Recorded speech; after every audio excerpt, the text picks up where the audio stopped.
Oh, wait, no longer greatness has arrived. Welcome to the Trophy Room, a PlayStation podcast made by the players for the players. I'm your host, Joseph, aka Mr. Badbit, and it is here where me and my best friend Kyle talk about the latest, the greatest in all things PlayStation. Of course, you can listen to this show wherever you find your podcasts and on YouTube at the Trophy Room Show. And if you like what you hear, please consider dropping us a 5-star review over on Apple Podcasts. Plop us a follow on Spotify, or toss a buck our way over at patreon.com/PS Trophy Room. So with all that said, with all that out of the way, the greatest co-host, whoever will be, Mr. Kyle Stevenson. How are you, sir? Very sweaty. It got humid all of a sudden. Like, last 2 days were very, very cool and nice, but now it's back to like humid, not fun times. Yeah. I don't like it. Bring me the cold air. Honest to goodness, it's been an emotional day here at the Badbit household. I posted on Twitter because I announced it on the show a few weeks back. The dog had his tumors removed. He is absolutely fine. Yay. Joseph is a happy boy. Absolutely. And on top of that, I was running up and down the stairs just a second ago. And so I'm all types of out of breath. You got that cardio? You good? Exactly. Yeah, I got the cardio for the day and I'm good. And alongside us, it's been way too long. It's literally been 2 years since we've had the Lord of Gaming himself on, the Duke himself, Lord Cognito. How are you, sir? Yo, what's going on? Trophy Room, Badbit, K-Step in the building. One of my favorite PlayStation podcasts. And just balance, man. I got a lot of love for you guys. So once you threw up the bat signal, it's just a matter of scheduling because, I'm a little busy these days. That's right. But I had to show love, man, because you guys do it the right way. You have fun and you guys enjoy gaming. And I'm about that. So I'm going to be here. Likewise, Cog. And listen, you've been doing a lot with Lords of Gaming. I mean, the Iron Lords every Sunday has been growing exponentially. It's nuts.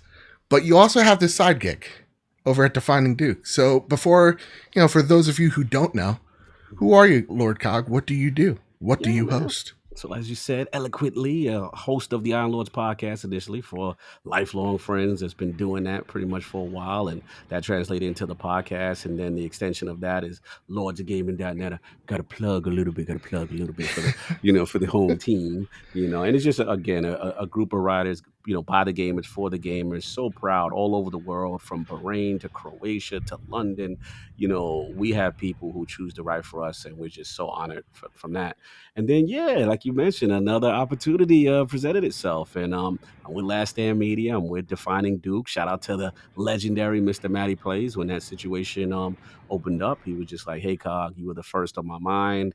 And, I was talking to you before, like I didn't even apply for, I was like, they already have who they're looking for when they were looking for a spot. Like, they're not looking for me. Yeah. So it was truly humbling, man. And I ain't gonna admit, your boy shed one when I saw the response, and everybody was like, Cog, deserves it, and we're happy for him. And it felt good. It felt good to be recognized by your peers. And I believe Ryan McCaffrey, a couple other people said some very kind words. And, that's all you can hope for. So, we've been doing that. That's an Xbox-centric podcast. And but we keep it balanced. We keep it fair. We try to have fun. We're developing our chemistry and stuff like that. Dude, and you guys already have it. You and Maddie are fantastic, by the way. Thank you. Like, just in the short time that you've been on the show, you guys are one of my favorite Xbox podcasts. It's Thank you, Xbox Drive, Xbox Expansion Pass, because Luke paid me to say that, are my favorite shows to listen to as a PlayStation gamer, because it's not about, the console war shenanigans that we often hear a lot about. It's just about people that are enjoying their platform, discuss the platform, and just the news that's happening, kind of like the Trophy Room. So it's like, love it. I love that. I truly do. And your chemistry between you and Matt are just something else, man. I absolutely love it. He is getting a chance to work with him. I didn't realize how talented he truly was. And, I know him as a content creator. I know the Bethesda love. I know the RPG love and stuff like that. And I consider him, an all-around gamer, all console and stuff like that. But, just to see his work ethic, his preparation, I'm like, damn, when I was that young, I wasn't that disciplined. I wasn't that focused. When he's like, oh, I'm like 25, I'm like, what? What? Exactly. Bro, I'm like, what is this? I feel antiquated. I feel like the old model of something. And like, you guys are like the new models, and you guys are so advanced. I'm just like, wow. Like, a kid that age is that prepared and stuff. But and I would be remiss if I didn't shout out, my other co-host, which is I do a Destiny podcast, which is The Last Word. Yes. And my other co-host, Ebontis, and he's such a good dude. I'm so proud of him. His journey has been tremendous. And, he was a friend that I actually met at a convention, and we just hit it off. I'm like, hey, this guy knows his Destiny. And yeah, we've been knocking it out ever since. So salute to him. Absolutely. Good dude. And yeah, man. So it's been a full schedule of podcasts and things for me going on. Absolutely, man. Absolutely. And listen, when because I'm not gonna front. When it comes to Destiny, I've been out of the loop for a while now. And when I see these Destiny podcasts, I'm like, how do you guys have a weekly show? And I jumped back in earlier this week, and I'm like, okay, whoa. There's a lot going on. There's a lot. Yeah. I'm lost and I need help. One thing about Destiny and Bungie is so polarizing. There's always something to talk about. I will say that game will give you content. There is no doubt about it. Oh, absolutely, absolutely. With that said, let's start getting into this show here. Cog, I'm very happy to have you on because there's some Xbox questions. People got excited hearing you coming on. So with that said, I want to just preface by saying this. I got an alert on my phone. There's a flood warning as of recording. So if I crash, if you hear Poseidon's thunder, that is just, Listen, the that's what you get for not taking his boon first and going after Zeus. That's true. I mean, come on, man. Reference. Let's go. Oh my God. Well, in fairness, Poseidon, if you're listening, you have the best Ultra, one of the best. That said, today we're talking about Marvel's Midnight Suns gameplay reveal. We're going to be talking about the tease, the preview of the Dead Space remake. We're going to be talking about how the PlayStation 5 redesign is fine. It's okay. Everybody calm down. And of course, we're going to be talking about the Uncharted PC port rumors. And later in the show, I'll be joined by Mr.Midas for What You've Been Playing segment as we discuss his hands-on preview of Deathloop. But before we get on to all that, it's time for a Patreon pitch. I want to thank our patrons over at patreon.com/PS Trophy Room. It's because of your generosity that this show's not just on air, but it's the reason why we sound so good, look so great, and honestly, because of your generosity, this show just keeps getting better. So thank you all. I want to thank our newest silver member, Tom Roper and Omi. I want to thank our our platinum producers, Todd Burwitz and Too Soon. I want to thank our gold members, Chaotic Monkey, Gavin Goffrey, Griffin West, Jose Jimenez, Jedi Master Ren, Metal Kirby, and Robbie Bobby Miller himself. I want to thank our Silver Plus members, Hide Indoors, Nagachaka, Marcus O'Neill. Oh, it's just Ray, Purple, JB the Purple Monkey himself, Jadus Vaughn Metal, Tim Ulf, Justin Rodriguez, Awesome Dave, Mr. and Missy, Mr. Nasty Boots, Cypher Primus, Captain Logan. The lists keep getting longer, and I don't know what to do at this point, Kyle. What do I do? Keep reading them. That's what we do. That's no problem. Yeah, I got to find a way to get it rhyming back in my head so that I don't mess this up. Or else I feel like I'll let people down if I say Mr. and Mrs. Nasty Boots. It's like, no, it's Mr. and Mr. Nasty Boots, I feel it. I like the inflection. Exactly. Got to get the inflections right. It's all about the inflection. But now it's time, Kyle. It is time to square up the news. The first bit of news squaring up comes from IGN, from both, Matt Kim from IGN and Nibel over on Twitter. First look at Marvel's Midnight Suns gameplay. So a couple of bullet points are, it has a card-based strategy system. Midnight Suns is being developed by the XCOM makers at Firaxis. The strategy combat system might not be a big surprise, but in addition to the turn-based combat, players will also be utilizing the environment, team composition, and a random assortment of ability cards. This isn't a card game like Hearthstone, but something similar to roguelites that use card abilities like Slay the Spire. The team roster, 3 heroes plus environment, impacts gameplay.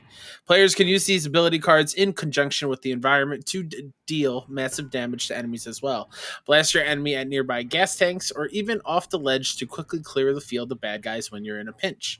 And the social system that impacts tag team abilities between heroes. You can also coordinate team attacks if you have the right heroes with you. Improving your relationship with these characters during Midnight Sun's social segments will also improve your tag team abilities. Okay. So I gotta say, this live stream with IGN was pretty weird.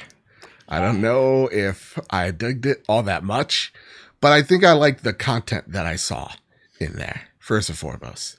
So, Cog, I'm going to turn to you because you said something very interesting, I think, a few weeks ago on Defining Dukes that caught me by surprise. And somehow even loved you even more because you're an XCOM guy.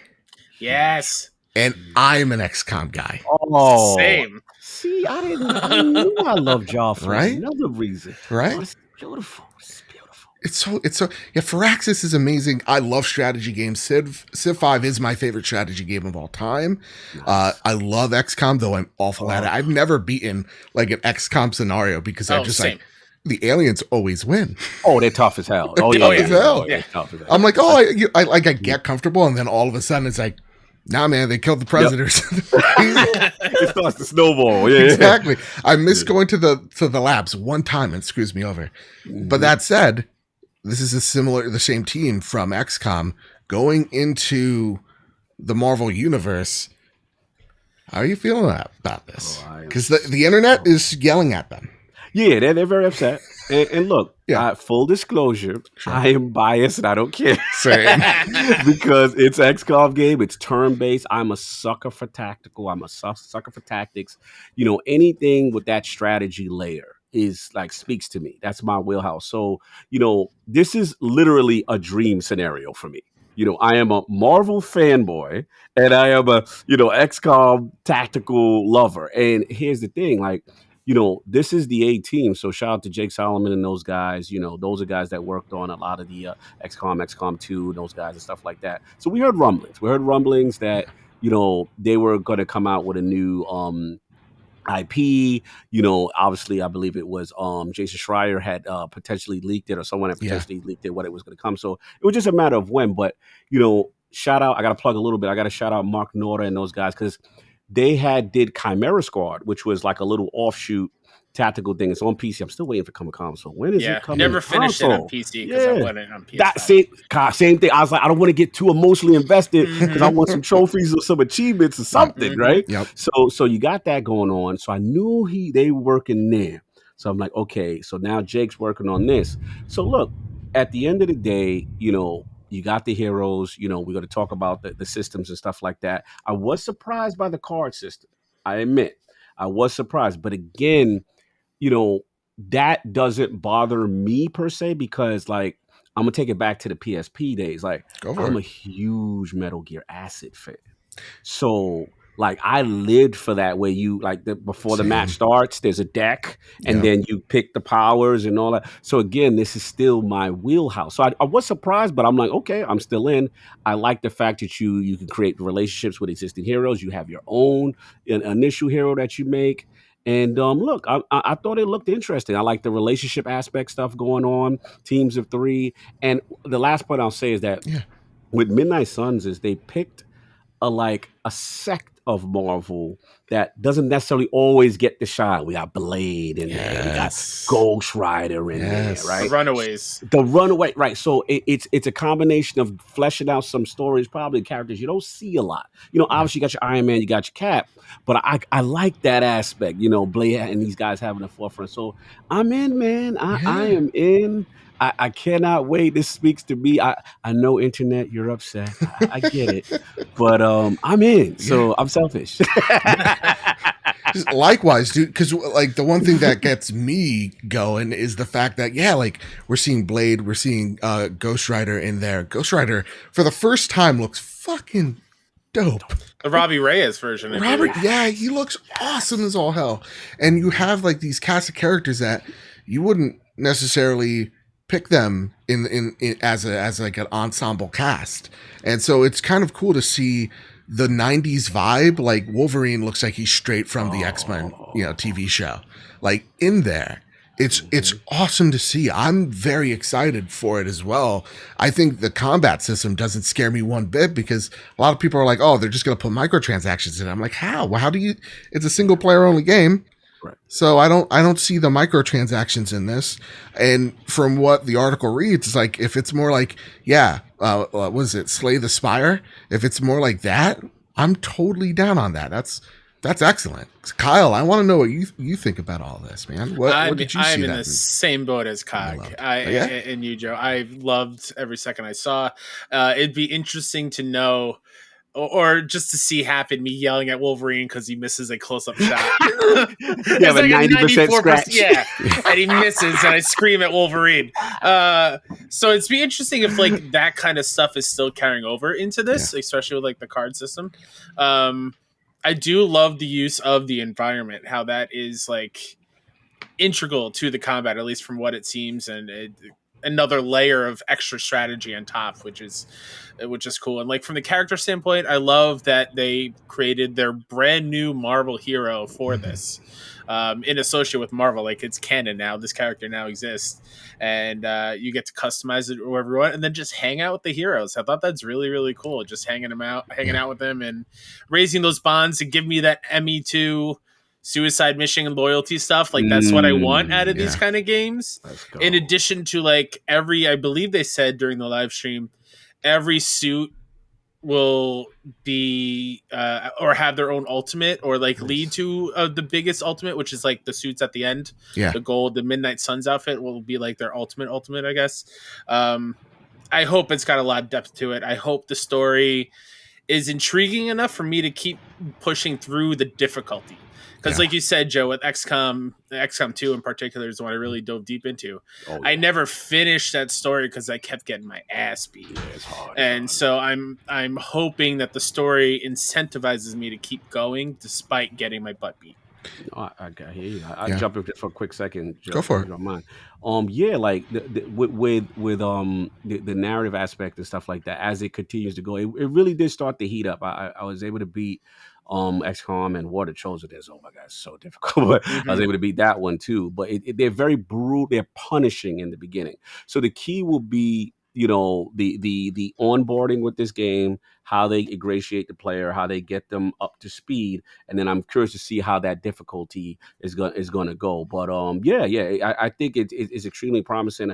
I'm a huge fan of Jake Solomon. He's behind it. Like he's leading this. This is the A team. So I'm confident in the strategy and the gameplay layer by far. I'm not even worried.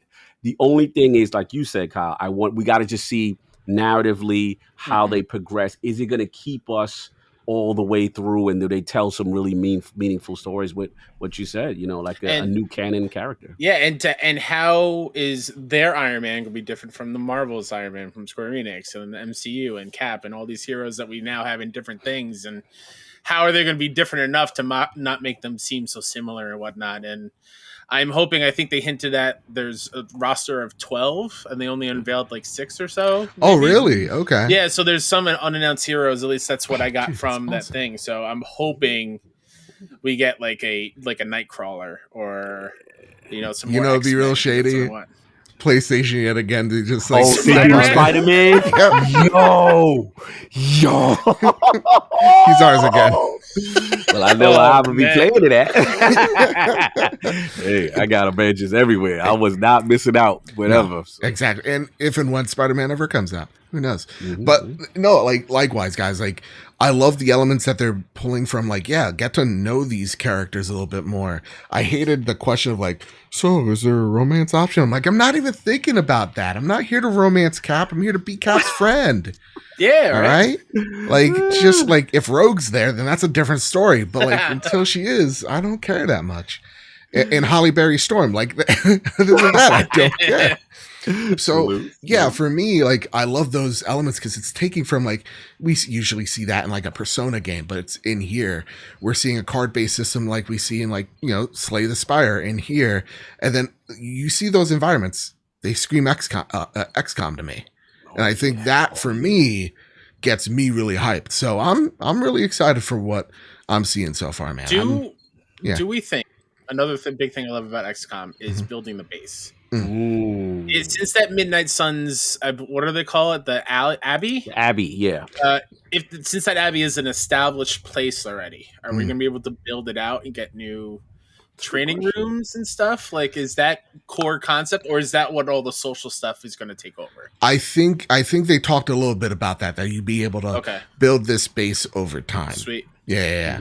So yeah, and with that, I have to let everybody know it could happen any minute because during this show, I've been having to mute like crazy because the thunder it shook the house. Crash, yeah. The foundation is there. I got the alert too, so we're holding it down. Yeah, We're holding it down as best we can. Kyle, how's Jiminy? Is Jiminy all right? Oh, he's long gone. Oh, he is? Okay, no, good. I swear to God, Joe. He was not chirping until you said it. Oh no, I summoned him. But listen, let's scare him off. Let's scare Jiminy off with the next game that we're really excited to see. Because you know what? I'd be damned what the internet has to say about this Midnight Suns game, because I'm hyped for it.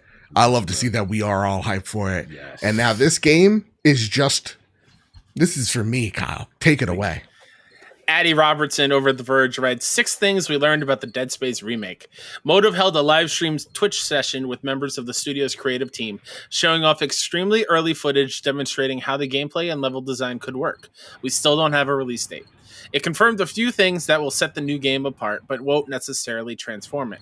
Isaac Clarke's voice VO returns to the remake. The original Dead Space starred engineer Isaac Clarke as a silent protagonist, but in the game since then, he's been distinctly voiced by actor Gunnar Wright. Today, Wright appeared on EA's livestream to confirm that he's coming back for the remake too.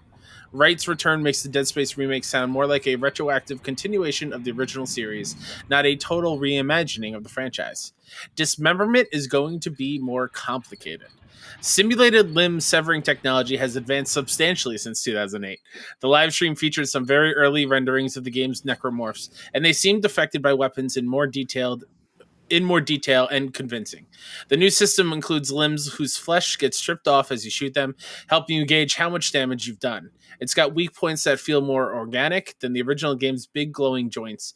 It's got more variety in how a given weapon affects a given necromorph. Zero gravity actually lets you float. The livestream's general scant in-game footage confirmed one substantial change. Dead Space's remake will let you float in zero gravity like you can in the game's sequels, rather than having to leap between surfaces with your boots otherwise anchored to the ground. There are no microtransactions. A lore infusion is coming. Motive and EA previously hinted that they'd build out Dead Space's story, and today they gave more specifics about what that might mean. Quote, "We are not going to change the foundation of the story because the story is really iconic," said creative director Roman Campos Oriola. "The things we want to enrich in terms of story or narrative is really about the bigger universe of Dead Space. We want to have more ties with what came after, whether it's the books, whether it's the anime, whether it's Dead Space 2. We want to put the original in a better way inside that broader universe," end quote. The game aims to flesh out its side characters. The Dead Space remake also aims to provide more depth to the characters around Isaac, including Nicole Brennan, the girlfriend that he spends the game looking for. As Campos Oriola puts it, quote, "We want to give you the means to actually look for her, and more than look for her, learn what happened to her during the outbreak," end quote. That might imply that Dead Space's remake will involve a little more active player agency than the highly linear original, or maybe it's just acknowledging that the original storyline does seem to periodically forget Nicole exists. Man, okay.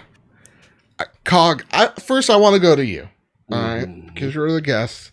I want to know where your lineage, what your history is with this series. With Dead Space, embarrassingly none. Okay. So I was. This is a big discussion with a co-host of Define and Duke, and I'm so glad you guys brought this topic up because I get to look at this objectively as an outsider, and like this is like Maddie's thoughts because he's such a hardcore Dead Space guy.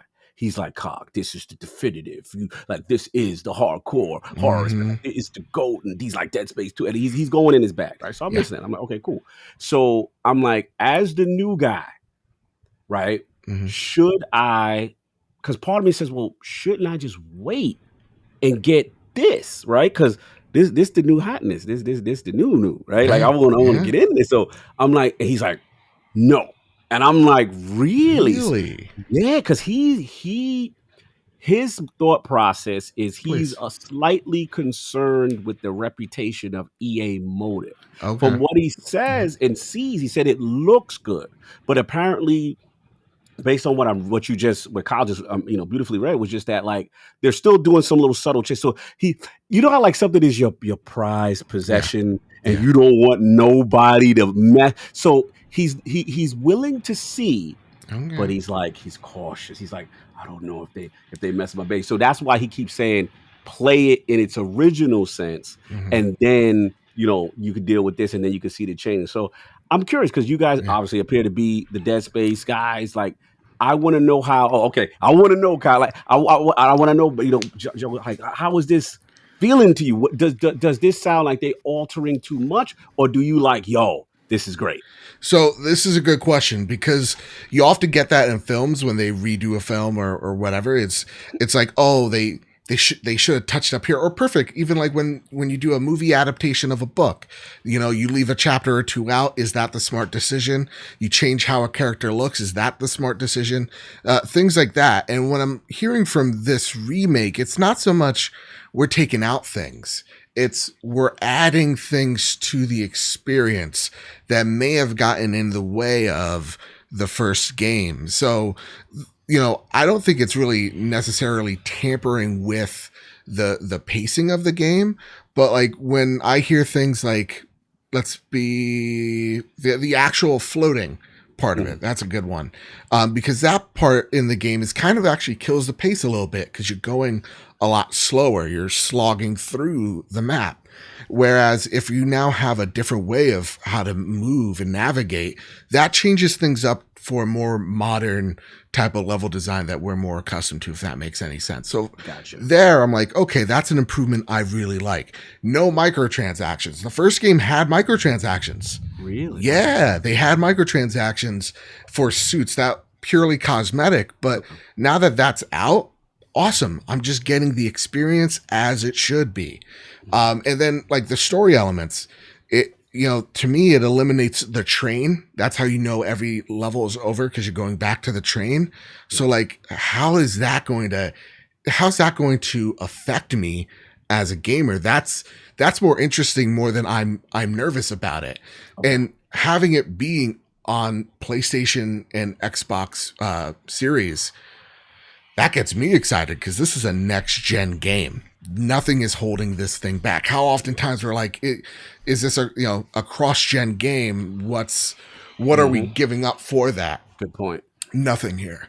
So that's what gets me really excited. And K Grim writes in, he asks, I never got to play the original Dead Space. What are you guys looking forward to the most about this game? And is there major improvements? Yeah, what I just discussed right there. Definitely some major improvements for sure. And I'll say this, I think you should play the original, because then you have the base level of, okay, this is at least, you don't have to beat it, but at least understand, okay, so this is what it is. So I know I'm going into it, because there's definitely things that they can improve, like the awful turret section of that game. Oh god, it's such a bogus trophy, and I hate it so much. Every time I think about it, I have to let it be known on this show. But Kyle, I'm going to go to you, sir. What are you feeling about this news? Did you see the coverage? Did it get you? Since 2021 seems to be the year of Kyle getting into horror games, I am into this because Cog, I don't know if you know this or heard me talk about it on the show. I attempted to play Dead Space a long time ago on PS3. And it was during the summertime, and I was playing in a very dark corner of the Ishimura, and all of a sudden the blackout during the summer happened out here on the Long Island. I lost all power while playing that game, and it happened the moment a jump scare was coming at me. Oh no. So like I refused to go back. I refused to go back. Let me get this man a hug. Damn. Now that I am like played through like 4 Resident Evil games this year or something along those lines, like I'm getting more into it. I do want to see a fully next gen horror game from the ground up on this thing. I do have the same kind of hesitation as your co-host Maddie does with when it comes to Motive, because like Motive, all they've worked on is Battlefront 2 and Squadrons. Right. So like I don't know if they're proven enough to take over this remake, and it's a completely different kind of genre of game. I don't know. So like there is a little hesitation for me, but hearing that like joints are not going to have glowing points at him anymore. Like it's going to be a little bit more realistic when you dismember him and whatnot. Like I trust that they're going to bring it up, and hopefully this will be another remake in the same veins of a RE2, FF7 remake, a Tony Hawk remake, you know, recognizing the glory and the greatness that the original was, but then improving on it and making it be a today kind of thing. And I'm going to tell you right here, right now, Kyle, just the pre-preview stuff has me. Because seeing, I did not think saw the suit looks great. Oh, dude, chills. Yeah, like, it's right there. You see it. Like, he looks amazing. Like, I did not think we'd get that level. I thought we'd get some concept art, which we did, but like, we actually got to see him in the hallway and seeing what they're talking about. And what I really dig out of here is a huge risk for the developers to go, hey, this game is 1 to 2 to maybe even 3 years out. Here's what we got right now. Okay. Yeah. This is a huge, because anybody, it's YouTube. Again, we talked about it earlier. Shock, face, fire emojis everywhere. Fire emoji. Not my Dead Space, as a title. And they were just like, here's what we got. Here's what the ideas that we're shooting with. We're working with fans. Like, that's really awesome. And like the dismemberment. One of those devs was way too interested in dismemberment. He was like, dismemberment. He was bubbly in the dismemberment section. Yeah. But like, even then I was like when he's shooting the necromorph, I'm like, that is gruesome as all. I'm in. I mean, can you imagine how that bolt cutter feels on the DualSense? After playing like Returnal, just like how great it's going to feel with the haptics. And when you turn, because with the plasma cutter, you get to cut vertically or horizontally, how that's going to feel when you switch between the two. Yeah, right. And even just like as he stomps through, how the haptics are going to work. Kyle, I'm a slut for the haptics. What are you doing to me here? Let's go. So yeah, man, I'm super excited. Also to see the one last thing, the story of him and his partner. I'd like to see that play out more. So I'm really, honestly, as probably as big of a fan of this series as Maddie is, I bet, I'm actually on the opposite end. I'm like, show me what you can do. As long as you're respectful, I'm going to be fine. Because Motive, though Squadrons wasn't my jam, it wasn't because they didn't stay true to that source material.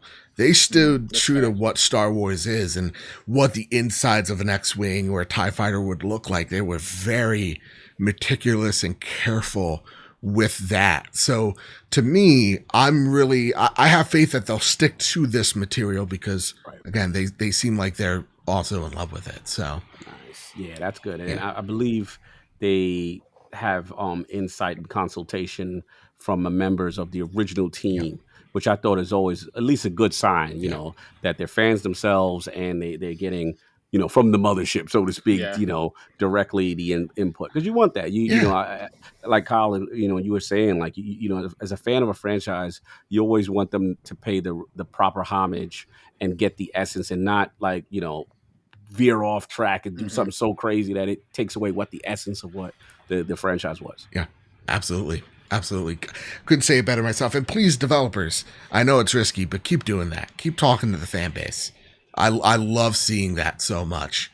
And with that, oh boy, let's get into what was the hot topic. This is why Cog is here, right? He's going to yell at us about the new PS5. That's right. Take it away, Kyle. Zarmina Khan over at PS Lifestyle writes, Digital Foundry's initial testing of revised PS5 finds no difference in performance between launch and new models. A video published by YouTuber Austin Evans, in which he tested the revised PlayStation 5, created a hoopla when he concluded that the new model is worse than the launch model because of a smaller heatsink. Since then, a number of commenters have either disputed Evans' assessment or outright branded him a Microsoft agent. Meanwhile, the trusty Digital Foundry got its hands on the revised PS5 and has published its initial impressions, much to everyone's relief. Digital Foundry found no noticeable difference in performance between the launch and the revised console. Richard Ledbetter has been testing the CFI 1100 series with Remedy Entertainment's control, noting that even in the heavy area of the game, the new PS5 draws almost the same max power as the launch unit. Quote, whether the machine is hotter or not is still to be tested, but logic suggests that if the new cooling assembly was not up to the task, the fan would be increasing in speed and volume to expel the buildup of heat, Ledbetter wrote. This does not seem to be happening, and hours on, the power draw is still consistent too, end quote. Oh boy, oh geez, oh boy, oh geez. Cock, how much did you Xbox pay Austin Evans for this slander? Oh my god, I find this quite humorous. Shout out to Austin. Can we just be called PlayStation agents? Because I like that name a whole lot. Honestly, I like it. Yeah. Yeah. There you go. Listen, man, this is a funny one. I mean, it came across online, and I'm like, oh boy, I know what's gonna happen with this dude. Look, at the end of the day, I do not care that it's 9 degrees, 5 degrees hotter. None of this matters to me. Like at the end of the day, these people get paid above my pay grade to understand how to dissipate heat and how to make a console. I don't do that. So I would trust their judgment that in the revision, whatever compensations or corners they cut, that because I'm not going to subscribe to this thing like, oh, look, the heat sink's so low, they're being cheap, and this is just, they're going to screw over gamers, and I'm not there. Shout out to my brother King, though. But, at the end of the day, this is something, yeah, of course, manufacturing is going to play a part. Now, I do want to clarify, because I know Austin's getting a lot of smoke, and I get it.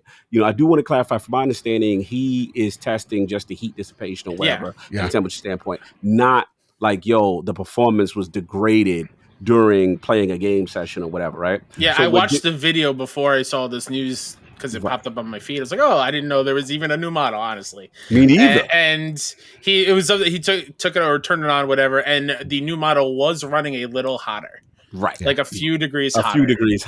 And, that's, listen, we all know what this is. Absolutely. We all know that, look, some certain types of content and certain types of subject matter is going to, get certain bases to react. And I'm not being accusatory, but I just know that when you press send on that type of content, there's going to be that type of reaction, So they, Digital Foundry got it. They did what they did. So hopefully the heat gate is over. It's never over though, Cognito. You're gonna have that one guy.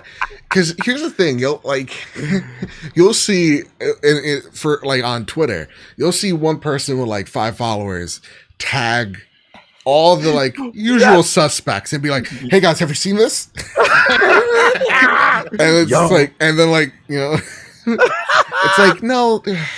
When I saw this was annoying me because it's like. I know the people because I know how little of a non-issue this is, and I know we're going again to see those shocked emoji faces. And like Evans's thumbnail is also like, I'm not even just pulling from his, it's literally that. It's like fire and emojis everywhere. It's like, is this what we want? Like, why can't we celebrate the games that we're playing on this? But alas, here is what we're talking about. And so that's what annoys me, because I know people that aren't, tech heads are going to stare at this and just say things that are just nonsense, aren't true.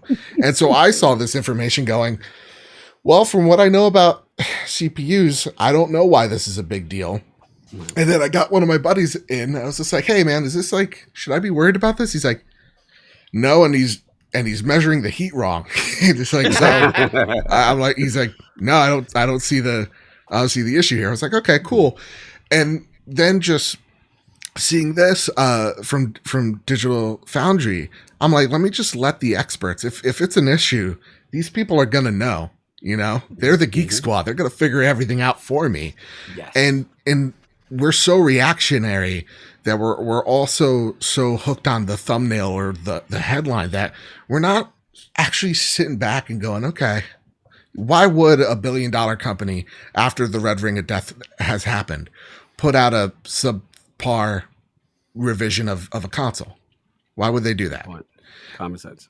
It just why that doesn't make sense. And from what the article reads, and I think Jeff Grubb said it, it's they're cutting back on the heatsink because they were a little bit too precautious with the console itself, and by pulling back on some of the heat sinks and saving up on the copper, you're able to make more heat sinks. You're able to make more PlayStation 5s.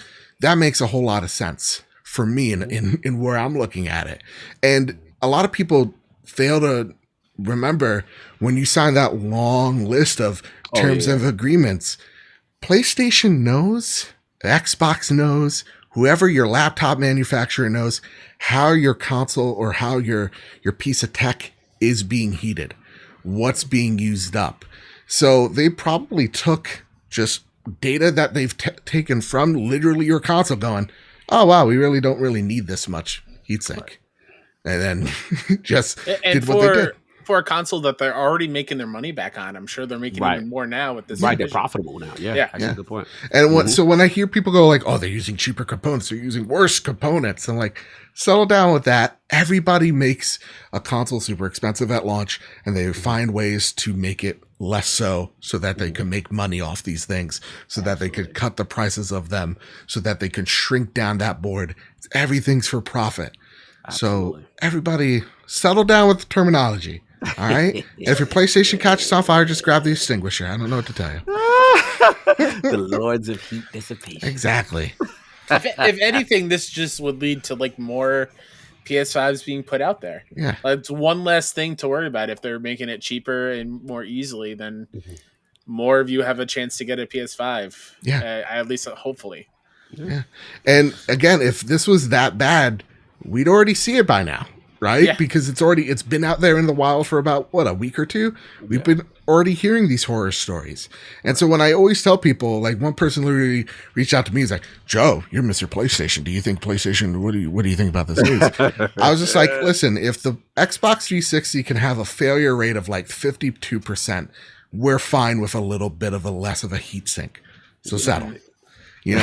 Settle. I mean, PS4 also had an issue at launch where some PS4s had HDMI thing wouldn't work. Yeah. Yes. And that was a big deal, I remember. And like they revised it and it's fine. Just if your PS5 is working, mine's been on this whole time. It's fine. Don't worry about it. I put my PlayStation 5 in sleep mode. I don't even blink. I do it boldly. Yeah, I do it boldly. I remember that. Yeah. I'm in the middle of a Hades run, so I didn't want to turn it off.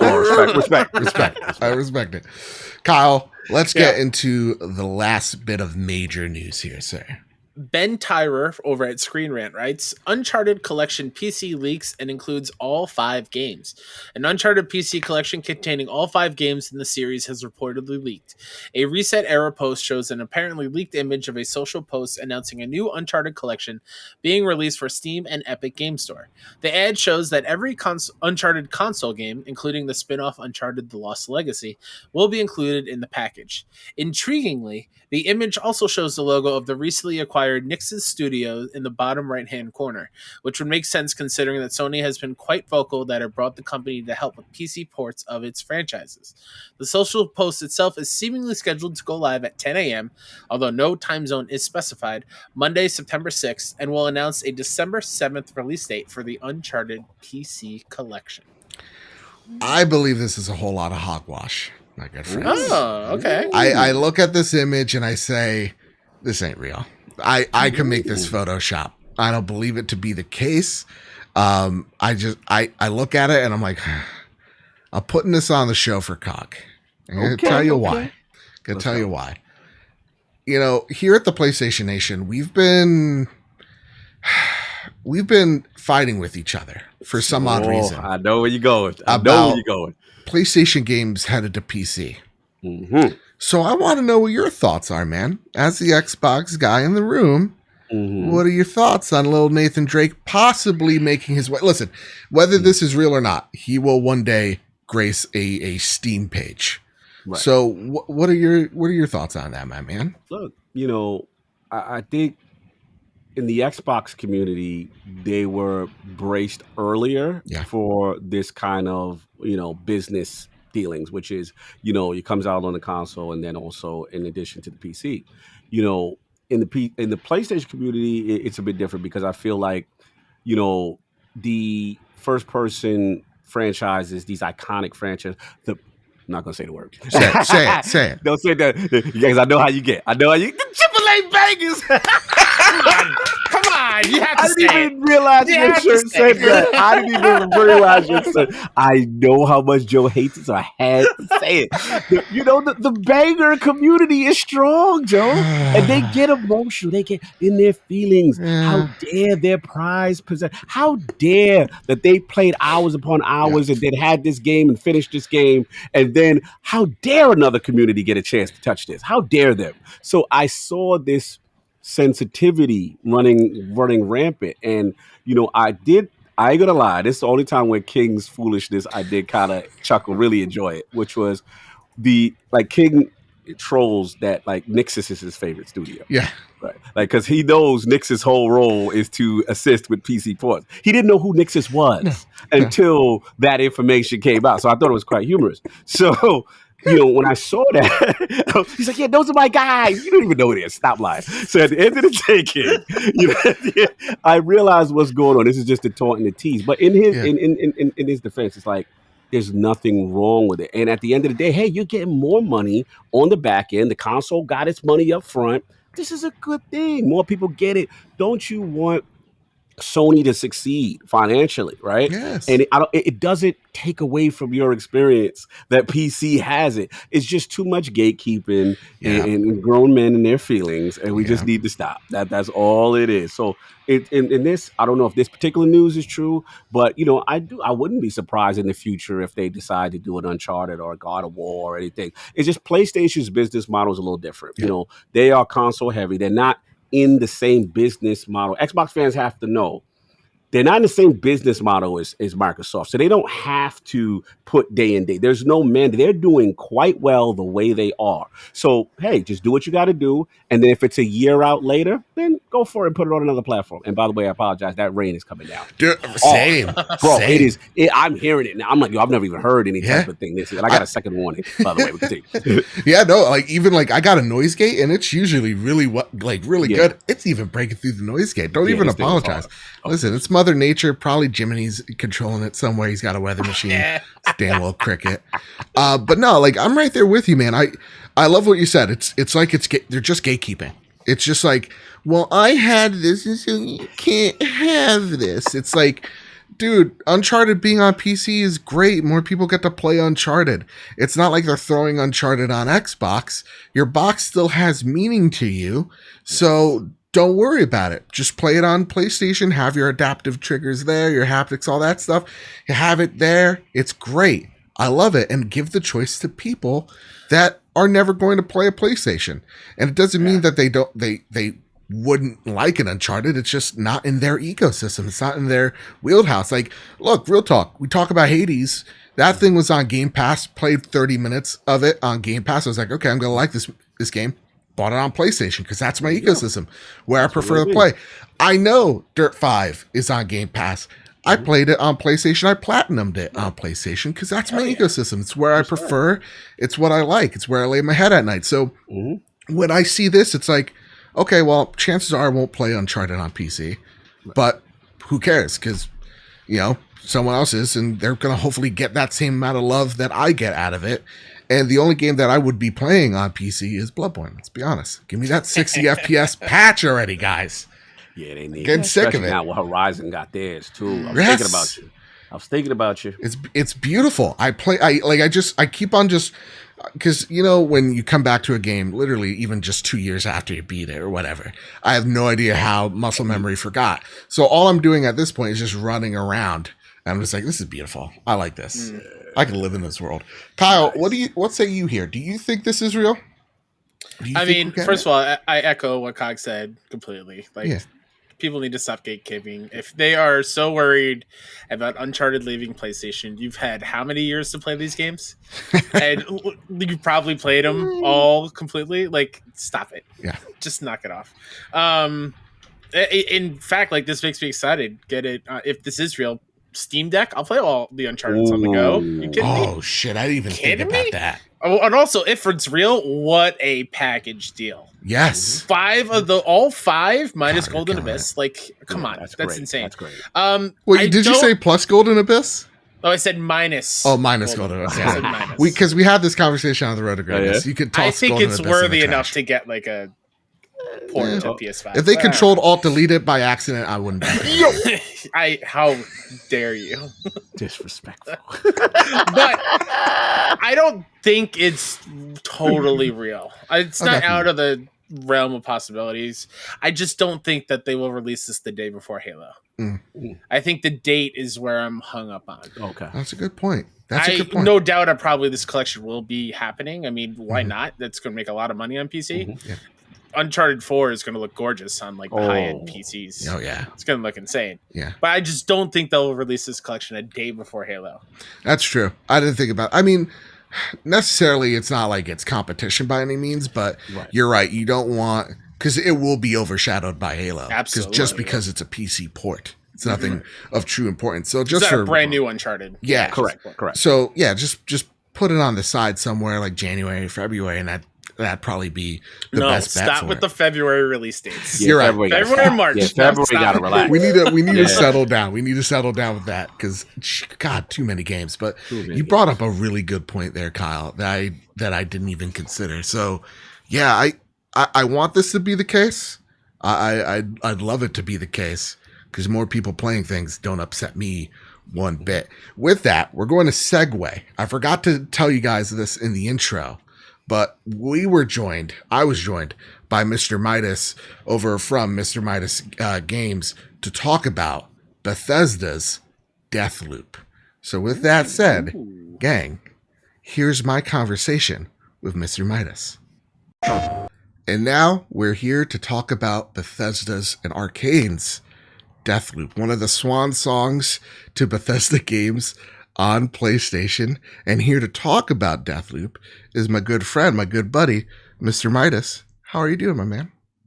I'm good, man. I'm feeling energetic. I'm feeling excited. I've literally just put the DualSense down to come and record with you. So that's commitment right there, you know. Literally put the DualSense down to come and talk to you about this game because I need to talk to someone about this game. Hell yes, man. And dude, I'm very excited to talk to you about it because this, if you don't know, this is my most anticipated game of the later half is Deathloop. Like every single thing they show me, I don't know how they're able to match it, but they get me more and more hyped for this game. And so I'm so happy that we could cross the what do they call it? From US to the UK, across the pond to you, good sir, to talk about Deathloop. So here we go. Let's get right into it. First and foremost, Midas, the embargo for this thing very strict. So if I say anything that we can't talk about, you say, "Hey, can't talk about it." They got assassins out there. I can't risk my life for this. This embargo is so strict. I got my iPad here right now just to check notes. Like, this is the strictest embargo I've ever had. I thought it was bad for The Last of Us Part 2, but you see this is another level. All right. And for good reason, because Arkane is known for having these just incredible worlds and these level designs that are just unmatched. And this game is kind of a love letter to what they do, and it's something that they've wanted to do for a very long time. Seeing some of their prior prototypes that never came to be a game where it is a PvE game getting from point A to point B, but then someone's in the world trying to hunt you down, just sounds super exciting. So let's talk right about it. The level design in this game, top level. How is it? How does it compare to Arkane's previous work like a Prey, or what everybody kind of looks at this game going, oh, it's 70s style Dishonored? Is it more than that? So what's really interesting, first of all, like, I know how amazing Arkane are as a studio, but games like Prey and Dishonored never really resonated with me. Like, they didn't really resonate with me as a gamer. But the first time I saw Deathloop, and it having like a black protagonist and a black antagonist, and how wicked the world looks and the art style and how the colors pop. They just had me gassed. So I'm coming from someone that is really new to really jumping into arcane games. I understand the format. I understand, like, I've watched loads of videos on Dishonored, so I get what they do before. But for me, this is almost like what Atlas has done with Persona, like Persona 5, bringing people in who have been like, oh yeah, I know what that Persona game is, but there's nothing about it that really grabbed me. Like, that's what I feel like Arcane and Bethesda are doing with Deathloop. It's grabbing people like me who've always kind of been interested and paying attention and like, okay, what the hell is this? Yeah. And I think that's where this game is winning, because I've been sold, just like you, seeing the trailers, really wanting to know what this game is. But even starting it, like, I didn't know what this game really was going to be. Like, even after the state of play, I'm like, what is this game really going to be? So like you're saying about the level designs, it's designed in such an incredible way where every time you're exploring, you're learning something new. So it could be like, oh, why is that thing over there shining? Or, oh, there's a ledge over there with a door. I know when I get an ability, I'm going to be able to use that ledge and I'm going to be able to find that way. And it's basically you've got like 4 different districts that you're going into for the gameplay. So I did about 8 hours, like you said, and we was able to capture Carl's Bay. So that was the main hub that we was able to capture, even though I played all of the other hubs.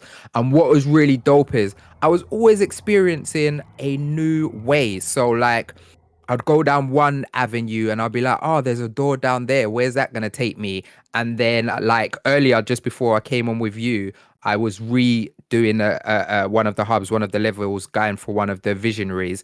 And I found like a whole nother escape route. I was like, oh, sick. I didn't even know this. Like, I ended up in a toilet and there was a hole. And I was like, oh, sick. I can use that escape route. So the level design is really good because I feel like it's always piquing my interest of, oh, that's one way to do it. Oh, that's another way. And the reason why it's pretty cool at doing that is I could literally just follow the same path because I don't feel like the enemies are that difficult. So I don't feel like, oh my goodness, I have to go another route because it's too hard to go that way. I'm going other routes because it's just fun. It's like exciting, or I might see an enemy over there and start shooting them, and then I run off to another way, and I'm like, where the hell am I?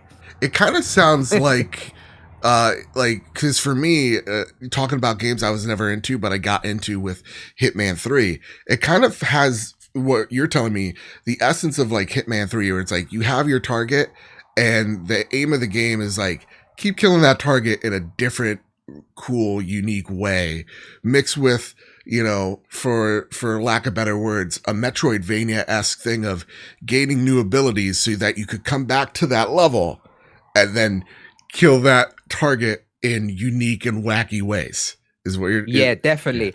I think the difference between this and Hitman is with Hitman, a lot of the times you would go another route because maybe you got caught and then you end up in a shootout and you're like, oh my goodness, I need to go somewhere else. Where with this, I almost feel like every mistake isn't a mistake. And that's the thing, like Hitman, like I am a stealth guard. Like, I like to feel like I'm smarter than everybody else.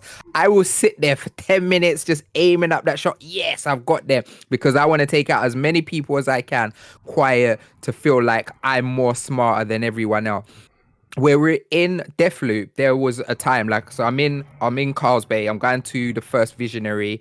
And I go over to a route. I got like 4 people snipe, all headshots, and then I turned around a corner, and it was just 5 people who spotted me, and I just got out my shotgun. I took them all out. I made loads of noise, and then I just continued. And it never feels like a mistake. Like, being caught feels fun, which is weird. Like, that doesn't usually happen in games, and I think that's a testament to Arcane really understanding their audience, understanding the hubs that they've built, and really understanding really great gameplay.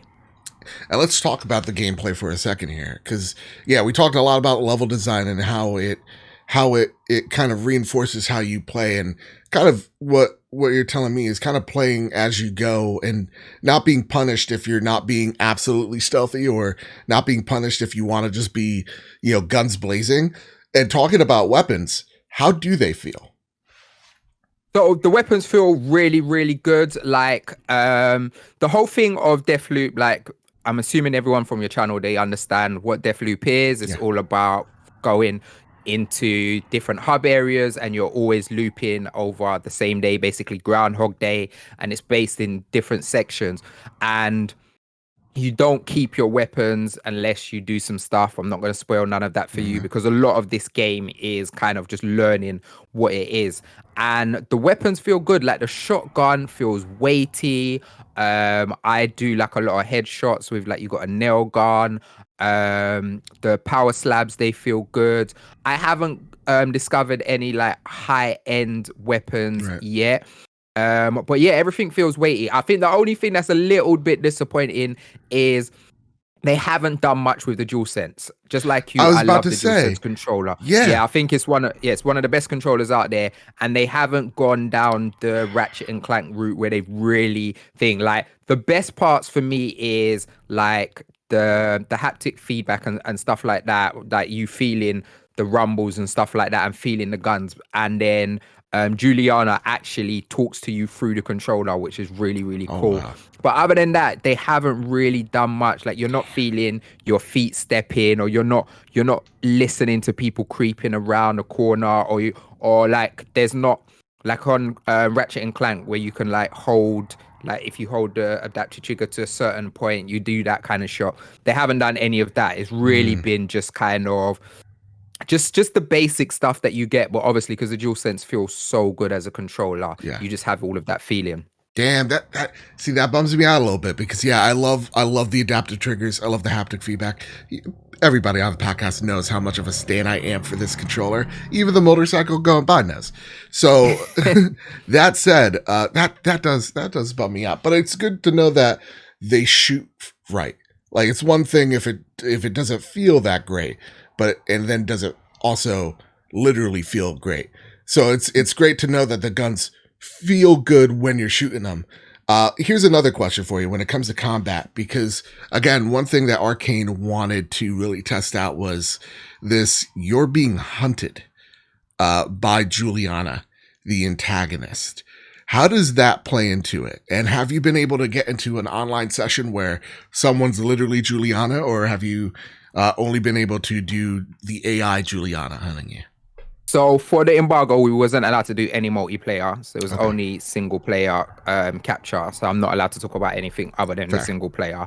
But do you know what? The Colt, before I even talk about that, the Colt and Juliana scenario is built so great. You've seen it in the trailers. You've seen it over and over again. But as soon as you start that game, you feel this Tom and Jerry, this back and forth. It almost feels like that girl who fancied you in school and used to bully you because she liked you. Like, all of that, you get all of those dynamics. Like, you know that there's been some type of connection, relationship, whatever it be, friendship, whether it be he was her boss, whatever the scenario is between them, you feel it instantly. And she's always there. She's always there in a constant presence, because she's always talking to you. Like, when you could have just done a run and you don't kill anyone because you just want to pick up weapons and you want to discover things and you want to get the right slabs, and she'll come back to you like, Colt, you didn't kill anyone. What's going on with you? You're a changed man, blah, blah, blah. Like, she's always on your back, always nagging you. And it's pretty cool because when she does turn up, it feels super random. It doesn't feel like, for example, in Resident Evil Remake, when Mr. X turned up, it was just so annoying. It was just, leave me alone. Like, and obviously that's meant to give you that fear. But with her, it's just confusion, because you are planning to do your mission a certain way. You might want to go and find out this clue or something, and then you just get an alarm saying she's hunting for you. And she's not very difficult to kill, but it just throws your whole scenario. Like, your heart flutters and you're like, oh my God, what am I doing? What am I doing? And what Colt has to do is he basically goes through tunnels to get to each of the hubs. And each time you finish an area and you've done everything you need to do, you basically go back to the tunnel, and then it goes to like a pause menu. You get a new loadout, and then that's when you go to the next time of day. So even though the times the times are moving during the day, it's not moving while you're in the thing. So you're not getting like from day to night while you're in your first run. It's just gonna stay day until you go back to the tunnels. But when she comes, all the tunnels get locked. So you have to take her out. There's no let me just leave her alone. And so it's really, really cool, basically. That was a long way of me saying it's really cool. It's really good because I feel like she's just like, I'm going to get you. I'm going to get you. And then she's like, ha, ha, I'm here. And just the way they've done it is just so funny. That's awesome. So it seems like, and you, by talking about the combat, we've also talked a little bit about Juliana and Colt, but I want to just tag one last thing, one quick little thing about combat is AI, because you said they're not that difficult. Are the AI smart, or are they a couple of big dum-dums? Well, to be honest with you, I feel like I personally don't think the AI are very smart. Like they'll see you pretty quick, but they're very kind of Ubisoft-y, or if you hide away long enough, they'll just not pay attention. But I feel like they come out of nowhere. And that's the thing, because like I was basically going to hunt down a visionary, and he was in this room, and I had it all set up. Like I hacked this machine that shoots up the place, and I put it in front of his door. So if he came out, he was gonna get shot up. And then I waited, and then the room had like 9-10 enemies just spawned out of nowhere. They just running in on you. So I don't think it's too difficult, but the reason why I think it's not too difficult is because so far, like I said, I'm about 8 hours in, and there's not been any buff for my health. I've had the same amount of health the whole time. And in the game, you can die twice and then it's a wrap. So each time you die, you come back, it loops you out, and you can only die 2 times, and then you have to start the loop all over again. You lose everything. So I feel like they're not too difficult on purpose, because it's all about they're mainly distractions for you to get to where you need to. And that's what's really important about this game. It's more of a puzzle game than a shooter. Even though the shooting is incredible, but it's so much about how do I do this? That's awesome. And from everything you're telling me, top level, of course, no spoilers because we can't. And we wouldn't. Fans of the show now. But the story, yay, nay so far? I feel like the way you're saying it, it's a big yay. My whole MO is I play video games for stories. Yeah. That is me. Like same. I'm story first, then mechanics, gameplay, visuals. Like that's always me. And from the jump of this game, I just wanted to know what's going on. And I think what's amazing about this game is why it's so hard to be marketed, because you can't explain too much without giving too much away. And it's why this embargo is so blasted complex, because they don't want people spoiling it. Like as soon as you walk out, you want to know, what's this? Why is this happening? Why is this interaction? Oh my goodness. Oh wow. What, I have to go back already? What's going on over here? Like it's always questions. You're always asking things over and over again. And like I'm a completionist, yeah. That's my MO. Now I've got Ghost of Tsushima, and I was like, you know what? Let me after I did my my preview, I was like, let me just bang out Iki Island. Let me just get that done so I don't have to think about it again. And literally every time I'm playing it, all I'm thinking about is what happened in Deathloop? Why did they do that? Like it's just creeping on me. The other day I had my dinner and I was watching Fast 9, which is a trash movie, by the way. Oh no. And then I was thinking, yeah, it's really bad. And I was thinking, oh my goodness, like that note, blah blah blah, and it just keeps on playing on my mind. That's and awesome. It takes a lot for a game to do that.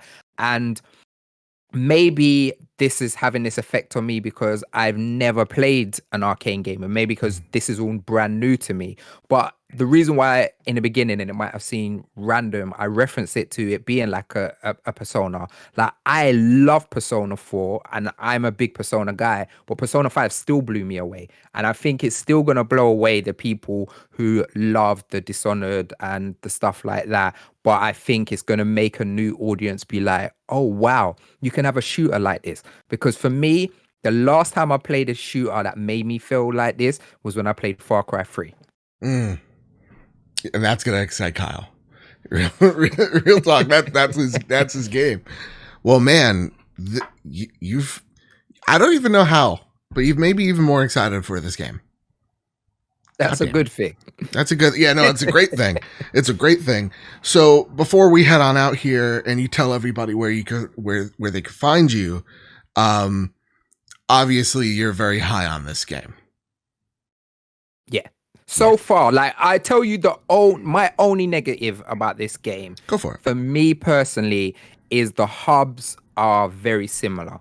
Okay. And obviously you're only visiting 4 hubs, and I think Dishonored was like 12 levels or something like that. Something like that, yeah. Yeah, so you're gonna see a lot of similarity, and I would have preferred it, just me personally, if every hub was really different. Because obviously this isn't a real island. It's like, obviously we know it's not real because it's this Groundhog Day loop. Something's going on. I would have loved one hub to look like a beautiful beach and another one to look like a Victorian tower. I don't know, maybe that's the anime guy in me, but I would have loved to see huge visual differences between the hubs, and I don't feel like they are incredibly different visually. And because you keep on visiting them, you learn them at the back of your hands. That would be the only thing for me. But yeah, I'm like all thumbs up. All right, man. I'm pumped. I hope y'all are excited out there. Midas, where can they find you, man? Where can people hear your lovely voice? Thank you. Well, so I go by the name of Mr.Midas.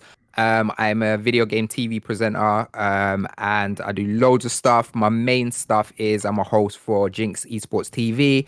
So you can catch me at jinx.tv. I've got a show called WTF on there, and I've got a new thing coming out as well. Or I'm on Sky TV. So I'm in like Canada, UK, South America, South Africa. So you can watch me on TV on there. On my own stuff, I started my own YouTube last year when the pandemic started. Nice. Which is called youtube.com Mr.Midas Games, where I do reviews. I've got a small podcast series called Too Many Games and Not Enough Time. But yeah, I'm about, man. The best thing to do is just find me on socials and you'll see it. Because like I just did 2 shows for Gamescom. Like I'm always hosting events and stuff. So yeah, just everything. Instagram, Facebook, Twitter, TikTok, Mr.Midas Games. There you go. And link to most of those things down below. More importantly, your Twitter and your YouTube down there. Also his preview before for I go, Deathloop as well. Yes. Before I go, I gotta say, the Trophy Room t-shirts are sick. Thank you. Shout out to Adam Leonard. Shout out to De Niro Primero. Those 2 guys. They're fantastic. With all that said, let's get right back into the show. With the power of editing, man, I can't believe they did that thing in Deathloop. Isn't that nuts, guys? That's crazy. Oh my goodness. Hey, Cog, question. Yo. Deathloop, you gotta play that on PlayStation or you gotta wait a year? I might wait. Yeah, that's fine. No, because I know you're digging it. I know you're all about it, bro. I mean, what it is it's one of those situations. This is where the Game Pass effect does kind of kick in. Yeah. But bro, the backlog is so crazy. It's true. You know, and then I got Iki Island out here. I just finished doing I gotta plug myself a little bit. I just finished doing the Yuffie, the DLC. I still need to do that. Like it's been sitting in front of my TV. Like Kyle, come on, play me. Like I said, I gotta plug a little bit. You know, we did a Sacred Symbols Plus. You know, me, Hogue, Addict, and bro, it was like, without spoiling too much, they are getting so bold, Square Enix right now, and the potential. This could be one of the most boldest things in video games, and it'd be fearless for doing it, or this could just fall in their face, and blow up. But I respect the ballsiness of what's going on, and it's just like, but what is happening? Yeah. So yeah, like I never really played her before in the original Final Fantasy VII. Like I used to take like Vincent, Red, all the other characters, right? So to get her backstory and really appreciate the character, and it just once I turned it back on, and I'm seeing that PS5, I'm seeing that 60 frames. I'm like, damn, I love this game. The combat system's so amazing. So it's just so much to play between now and then that I'm like, you know what?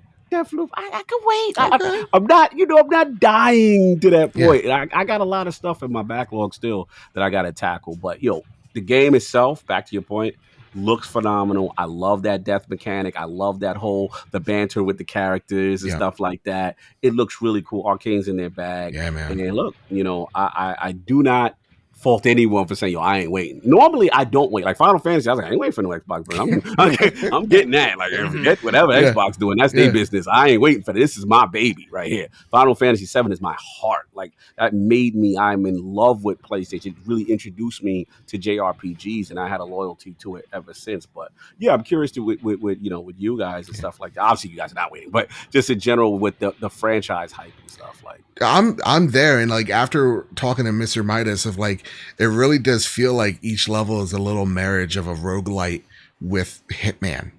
And I'm like, when he was talking about like the conversations between Juliana and Colt, I'm like, oh my God, this is something I wanna really sink my teeth into. And it's not just because it's a PlayStation game right now, but like it really does seem like this is a perfect game for people that aren't into Arkane games or never tried an Arkane game to get into their games. It sounds dope. And I've been itching to play a first-person shooter on my PS5. I have yet to play a shooter on my PS5. Think about that. Right? So I'm excited for that. Like, I'll be honest, Cog, Destiny 2 it's gnawing at me. Like, I want to go back. I'll say this. When it comes to said, backlog's crazy. When it comes to the PlayStation 5 version, it doesn't have any haptics or any adaptive triggers stuff. Really? That bummed me out. Yeah, I hope with the Witch Queen that they'll do something. They need to do that. I was missing it, man. Crossplay for sure, y'all. Ain't no Hey, Cog. I know. Hey, Joe only needs the raid for the platinum. Well, here's the thing. Oh, we got you. They changed it up a little bit. They changed the trophies up. I thought that's all I need. I need to be carried in a Nightfall. Easy. But like a master one, whatever that means. Oh yeah, the new we still got that. And then the Grand Master Nightfall. Oh, well, that's we gotta play a little. We gotta play a little bit. Okay. And listen, I'm no slouch. I'm really good. I've done the raid before on PC. It's not like I'm like Yoda in the backpack. I'm like, or like Grogu in the backpack. You're not Grogu in the backpack. Okay, I got you. I'm more like Master Yoda. I could jump out, do some flips and shit. No doubt. I like that analogy. Absolutely. With that, listen, we're gonna do some flash news, but really, it's just news that I care about and only me. I know you guys don't care about From Software. You guys don't care that it's 143 days away until the launch of Elden Ring. You guys don't care about that it's been 2,353 days since the launch of Bloodborne. I get it. It doesn't surprise you nor impress you. But there is just some little tidbits that I want to just say here. And I didn't even need to write it down. I have it in memory. Let's go. Hell yeah. There are two things that really surprised me. There was some like under the veil type of gameplay that was shown off to the major sites. So we were invited, but like I know the release date by heart. And so the cool thing here is that the level design, they're branching it out. They're doing what it feels like Ocarina of Time meets Breath of the Wild. Ooh. So they said, listen, we're still going to have the dungeons that you know From Software to have, but we're going to have this open area akin to an Ocarina of Time where, you have these dungeons, but it's this huge overworld that you're kind of scaling. And the one thing that they mentioned was Breath of the Wild, where this map isn't going to necessarily tell you where things are so that it doesn't stress you out. Okay. And it's very meticulously put together in that, a honeycomb-esque way of From Software level design. So they really wanted it to feel like, this is something not just large, but also tall. in design. So I'm really digging what they got for me here. If you tell me it's Breath of the Wild but better because it's from software and weapons don't break, hopefully, then I am totally in on this. Because that's the thing about Breath of the Wild. I didn't like the shrines. I know. They overstayed their welcome. I know. And the weapon degradation, stupid. I hate it. This is a controversial one. You're touching my soul. I'm sorry. Me, but you know what? It's fair. It's fair criticism. It's fair. And I will say, even though I did like it, I felt the weapon system added a level of strategy and complexity. Yes. But I do understand the frustration if you do have a weapon that you truly love and then you only get 5 swipes and then it breaks or whatever. Yeah. And to your point, and I've had this debate with Addict, and I got to bet Nina him on this one, is that as he's a hardcore Zelda guy, even though Breath of the Wild is one of my favorites, right? It's the purity for me, right? Because I like Nintendo in an advanced state doing a 3D Zelda. That excites me. Yeah. But to his point, if you look at each Zelda and you look at dungeons versus dungeons, they did have the weakest in comparison, right? So that part I do. Those are valid criticisms. I'll choose to ignore them because I'm biased. But hey, you can feel how you feel. Exactly. And they have something called ghost horses that you ride. It's a steed. And I hope that we get some horse armor in there. Yeah. That's all I want. That's all I want. Hey, Cog, are you holding on to something? Kyle, you holding on to something? What am I holding on to? What am I doing? What am I doing? Ooh, what you doing? What are we doing? Prepare the drop. Here are the latest steals and deals heading to the PlayStation storefront. The September PlayStation Plus games are here.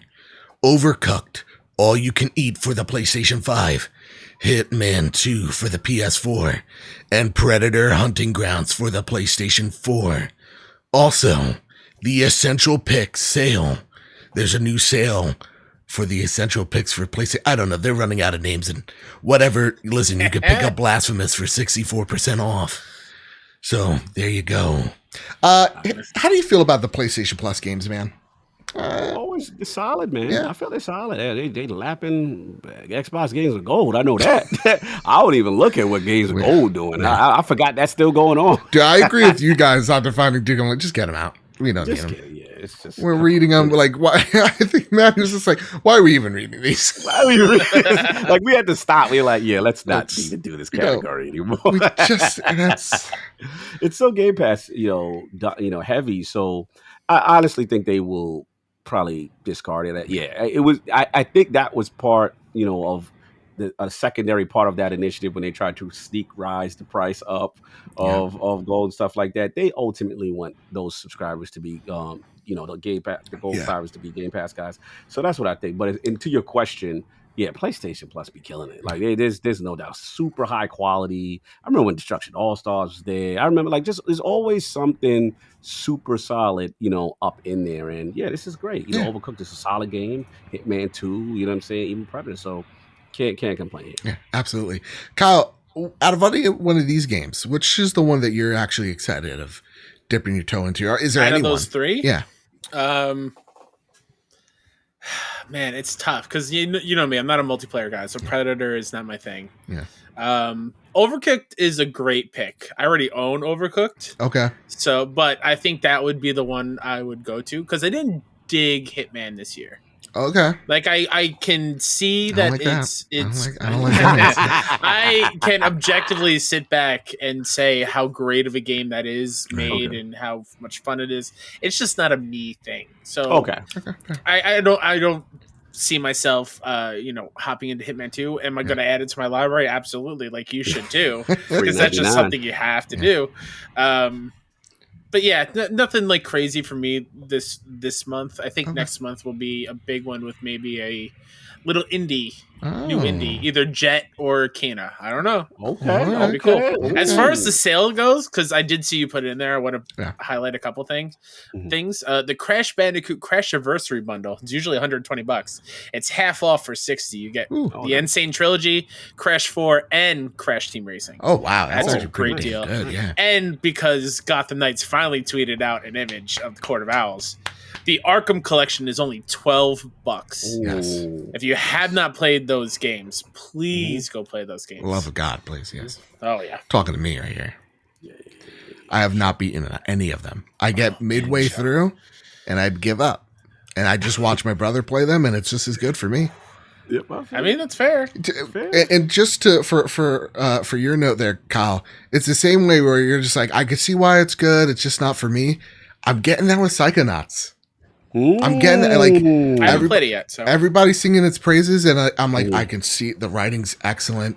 You know, the performances are great. The platforming is fantastic. There's just something about the combat where it's just like it's not doing it for me. I will say, you know what's funny, Joe? I'm so glad you said that because that was literally me before I booted it up. Yeah, I was just like, I told people, brutally honest, I would never play this game if it wasn't in Game Pass. Yeah, like literally. And I will say this, I'm with you. I was even more slanderous. I was like, I ain't like the way it looked. I was like, I don't think it looks impressive, you know. So I was kind of like, eh. And then when I started to hear more people talk about it, I'm like, all right, let me try. I will say this. It did get me. It's a charming game. And I will say it is something about the complexity with the voice acting. It's just fun. It's just goofy. And I would just say if you do hilarious. try it, just boot it up, see how you like it, and then do a level, whatever. But the first level did with me. I said, you know what? I'm going to stick around. From what I've heard, it's Double Fine at its finest. Yes. And yes. like what a get by Xbox to take Double Fine. Oh, Super talented. The first game is pretty damn good. I remember it fondly, even though I never finished it completely. I do remember having a great time with it. And I can't wait to dive into 2 once I put Hades to the side. Sure. But no, Joe, I totally understand where you're coming from. Trust me. Yeah. Okay. All right. Good. Because I'm afraid to say that online, especially with our mutual friend Ains. Ains gets mad. Yeah, they get mad. He'll hit me. Just as I look to him, I'm scared. Did he hit you after you talked trash about Biomutant? Listen, how would you rate that game a 9? Well, I'm just saying, if he didn't hit you with that, I think you're good. That's fair. And now it's my favorite time. Let's go. For the Sony Pony Express. Yeah! And now, as you know, you can send your questions in via PS Trophy Room on Twitter. You can add us there. We'll answer them on the show. Or you could go over to our Discord server. You could send us questions. I ask for them each and every Wednesday before we record. This week I was a little late. My apologies. It'll never happen again. I promise you guys it'll never happen again. And with that, a lot of people knew you were coming on, and they gave us a lot of Xbox-related questions. Okay. And Cog, I don't know if you know this, last week we created a new segment. We have made an Xbox podcast inside a PlayStation show. Okay. Oh, y'all rolling the red carpet out here. Yeah. So here's the intro of the Achievement Hall, an Xbox podcast that lives in a PlayStation show. Okay. Where Game Pass is the greatest ever made thing designed. Phil Spencer is a god amongst mere mortals. Don't go in too deep, because you started talking about getting achievements after this podcast. That's true. Oof. And let me pull myself out. Oh, God. There you go. Okay, first question here. This comes from Cloudside. All right, this one's a good one. If you could have one Xbox exclusive come over to PlayStation, which one would it be? Oh, this is good. Xbox exclusive come over to PlayStation? Yeah. I think Kyle kind of alluded that one of the fewer deficiencies is I feel is like the first person genre. Mm-hmm. I feel that is lacking. Obviously, we talked about, what's going on. So I might have to go for the big one, man. I might have to go for the. You might need some Halo rings over here. Yeah, there you go. You just because you know what it is. It would solve a multitude of things. You know what I'm saying? Again, we know you guys the most dominant narrative, emotional, great single player experience. Hashtag just one. At AAA bangers. AAA bangers. Hashtag you had just one. Just one. Not at this. Listen, the Xbox community gets mad at me because I tell them, I'll be like, we don't want to copy them. No, like these games are extremely successful. Yeah. So in that vein, Xbox should have one new IP like that. And in the opposite vein, I feel like, Sony should have a first person, amazing game that has multiplayer components and stuff like that creates that engagement. And yeah, why not? Why not, man? And Phil did say wherever Game Pass exists, you never know. You never know. Honest to goodness, I would. Part of me says Gears, but Gears has become such a niche audience when it comes to multiplayer. So, like for me, I would love Halo because then, I never really need an Xbox. I just got it this year. It would be insane. Here's a question. I'll let you think on this while Kyle gives his point. What is a PlayStation game that you would want on Xbox? And with that, I'm going to head over to Kyle while Cog thinks about this. Kyle, what's an Xbox game you want? I mean, Halo would be great. Okay. But I feel like what it's missing is the arcade racing of Forza Horizon. Oh! Bring that on over. Because Gran Turismo is not everyone's bag. Okay. It's very sim-like, but give me the Horizon version of Forza, and I think that would be controversial. Fantastic. Kyle. I don't want them coming for you, the Gran Turismo Lords. Yeah. I'm fine. They can come. And honestly, you know what? Can I get a little petty here?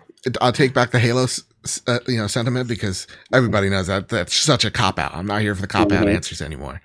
I want to hurt Xbox the way they hurt us when they took Double Fine.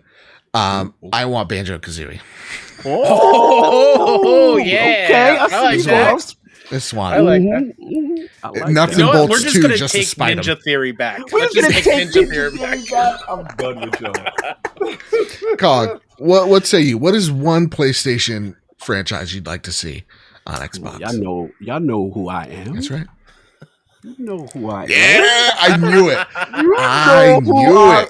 I am the gaming ninja. Brother, let's get God, that looks so good on you.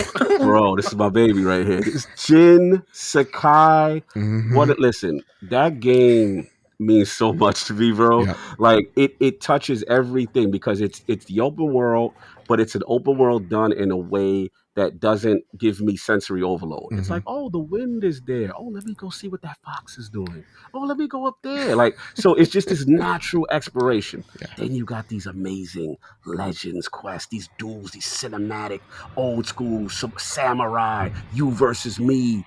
Then I am a huge fan. One of my favorite PlayStation games of all time, this game called Tenchu. Yes. I am the stealth guy. And the beauty of Ghost of Tsushima, you could come in and announce yourself. I am Jin Sakai, samurai, or guy, and you can face 10 to 13 people and lose, and that's your business. Or you can be stealthy. You can be the ninja. That's right. You can go around using dirty tricks, smoke bombs, all that stuff. Bro, that game speaks to my soul. Yep. I want them to steal this game. I love this game with all my heart. You see every time anything on my timeline, I put if your game has ninjas and cherry blossoms, games of the year. It's game of the year. Yeah. It's game of the year. So yes. I love how you did not put that mask out for a second. You're like, no, I am the ghost right now. I am the ghost. Real talk. That is honestly, the more I think about it, it's it's one of my favorite games of all time. It's on the top 5. It is easily top 3. Like it's just easy. Oh, speaks to my soul. All right. I can't believe Sucker Punch did that. I just had to give them flowers. Yeah, absolutely amazing. Absolutely. Love you all so much over there. Here's a very important question. Okay. And how you answer this determines on if you come back here, okay? And no cheats on this one. I'm not going to tell you which one to pick. Ask what, not why, or asks. Classic but crucial question for Lord Cognito. Nacho cheese or Cool Ranch Doritos? It's going to be very controversial. I may piss off. But brother, it's nacho cheese for me. Oh, I looked at you and you looked like a nacho cheese guy. I'm a nacho cheese guy. All right, I'm gonna be full disclosure. Yeah. They don't really be having Cool Ranch a lot by me. So, full disclosure, I haven't had it enough. Okay, it's by proxy. what is available? Yeah, I can only deal with what is available. So full disclosure, I really only had Cool Ranch maybe once or twice. Oh, wow. I didn't hate it. But it's just nacho. Yeah, I never really had it a lot, to be honest. Okay. Fair enough. So that's it. So that's my out. Don't banish me. Okay, all right. Joseph will remember that. I like that. Oh my goodness. Okay, TPR writes in. First, pleasure to have you here, Cog. Been listening to DD for a while, and you're a welcomed addition here or there.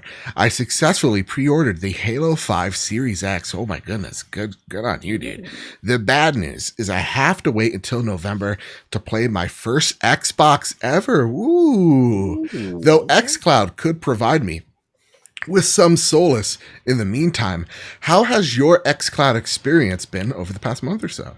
Oh, well, salute TPR. You know what I mean? That's love. Yeah, sorry about you had to wait. That's just so long. But xCloud has been good for me. Now it's a mixed bag for some. Look, it's not going to be it's a lot of factors here, right? So the first thing is going to be to determine how you're doing it. If you're like me, sometimes I'm in the doctor's office, I use my phone, I got it connected to my Razer Kishi, and I'm going off of 4G. But again, that's dependent on your coverage situation and what's going on. If you choose that option, then you have the option, hey, you're in the house or someone's on the console, whatever, use Wi-Fi. You could do that. Now they have the in-browser experience. I will say this. Yeah. It is improved tremendously on the back end since they upgraded to the Series X server blades to the point now where I'm like, wow, some games I'm not even noticing any perceptible lag. Now, the only thing I would advise, just brutally honest, if you are Mr. Competitive Shooter, and no, don't go in there thinking that you're going to get, it's not, to me, the most ideal if you're doing that. You will notice it then, in my opinion. So I'm not like going into Destiny's PvP and talking about I'm trying to slay everybody. But if I'm doing a strike or a mission, and there's other games I will say that also really cater to it. Like, for example, the tactics games and anything with turn-based and all that. Like, you're fine. Like, I played Yakuza Like a Dragon for like an hour and a half in the doctor's office. It just did so much work and got so much progress. But no, it's good. It's good. It's a great substitute. It's an additional thing. And for some, it's going to work. But it's dependent on, one, your network coverage. Like I said, if you're going to use the cell phone option. Yeah. And then two, obviously, your internet kind of thing. But it has improved substantially. I like how xCloud has made you forget about our broken healthcare system. Where you're waiting in there for an hour plus. I had the same thought. And you're like, bro, all right. So bad. It's so bad. I'm like, all right. And then what's funny, I'm missing a toe, but I can wait. Yeah, I can. I look forward to waiting now. You go to the DMV, you go here, you go there. Oh, I got to wait an hour. Okay, cool. And I'm just, you know what I'm saying? I've just got my little thing and I'm chilling. So that's where I love it. It eliminates all the wait. So yeah, I would say if you want to do that right, get the Kishi. Like I said, I tried the clip thing. It didn't. I mean, yeah, people like the full controller stuff, but I like a Switch-like device. Yeah. That's just me. So yeah, I have the Backbone. I haven't tried since they switched to the server blades, but I wasn't terribly impressed because the browser thing wasn't doing it for me. Yeah. So you're doing iPhone? Yeah. I say that? Yeah. See that's another caveat. Yeah. Because that experience is different. See, I'm an Android guy, so I feel when I did try the iPhone, it was that in browser to me, again, even though it's kind of an additional layer in my opinion. Fair. You know what I'm saying? Now I have not tested it in a long time, but I would defer to you on that. If it wasn't a great experience, for you, I completely understand. I completely get it. All right. Here's a question by Death by Clams. Okay, let me read this one out because I get a little lost here, Death by Clams, but you're gonna help me through it. Hello, beautiful people. Congratulations on becoming the co-host of Defining Duke and the newest member of Last Stand Media, Mr. Lord Cognito. Absolutely. I just recently built a PC and have checked out the PC version of Game Pass. Do either of you foresee Xbox expanding games they offer for PC through Game Pass now that PlayStation seems to be stepping into the scene? I scrolled through the catalog and couldn't find any more than 4 games to justify the price of the subscription for me, 2 of which being the Master Chief Collection and the Halo Infinite. Many of the games that I would be interested in, I have received through PlayStation Plus. Thank you all for everything. So there is some disparity between Game Pass PC and Game Pass itself. And it's honestly my biggest issue that I have with the service. What do you take by Death by Claim's question here, Cog? Yeah, it's a great question, and I've been trying to fight this fight for a while. I've been on the front lines, saying that look, it needs a lot of work. Yeah. It needs a lot of work because there's two things going on. One, um, is the quality of some of the ports on PC for Game Pass. Some of them, when you do comparison to their Steam brethren, some Yeah. don't hold up well at all. And to me, if they are going to be a global brand and have this expansion, you have to make sure that this is working. Otherwise, the PC community is not taking you seriously. Yeah. So that's number one. Two, I did hear on the back end that is a priority. I know they've made some changes there. They still work. That's a work in progress. As far as the main issue, which is I feel is the title disparity. So you'll have, Outriders is on console, Mhm. but it's not on this one, or MLB is on this one, but it's not on that one, and and then like the console guys like, hey, the RTS games or Age of Empires is on PC for Game Pass, but it's not. So that to me is still an issue because, in my opinion, you need uniformity. Now I get the RTSs to an extent because I understand to dumb that down into a controller base for console is harder. I get that part. But for example, I believe it was Outriders and Destiny are still, even though they're in console Game Pass, they are not in PC Game Pass. Maybe Which- Outriders, I may be wrong there. No, I think you're right, and which makes Okay. me feel like they've made separate deals with them. Correct. Right. And again, that's all well. I know what they're trying to do to boost the attractiveness of the Series Mhm. X. But if you're trying to sell a PC gamer Yeah. onto it, they have work to do. And I would be remiss if I don't shout out the amazing Jez Corden, Windows Central. He had a tremendous article about this. He went in, he ripped it to shreds. He was like, it's not good. A lot of these ports and there's a lot of issues. Now, Game Bar is great. I love Game Bar. You press Windows G. Yeah. It simulates the Xbox Live experience if you would have on console. It's really good. That part they've done phenomenal. But at the end of the day, case in point, Yeah. good friend Ains of the show. All of us are cool with Ains, right? Yeah, he's all right. I remember, getting Streets of Rage 4. You're funny. I can remember getting rid of Streets of Rage 4, and I said, "Oh, you know what? Let me test the crossplay functionality with PC. Game Pass. He's on Xbox, so we like, we fired it up." And he's like, "Cog, I can't see you. I can't find you." And I'm like, "What?" And I'm like, I could not get a multiplayer match going. And I would go to the forums and people were having, I remember having issues just launching the game. Mhm. It was always something. And I'm just like, so I'll give you some inside baseball and then I'll finish up. Okay. The last point I'm hearing is that, I was asked specifically for feedback. And I said, "You sure you want me?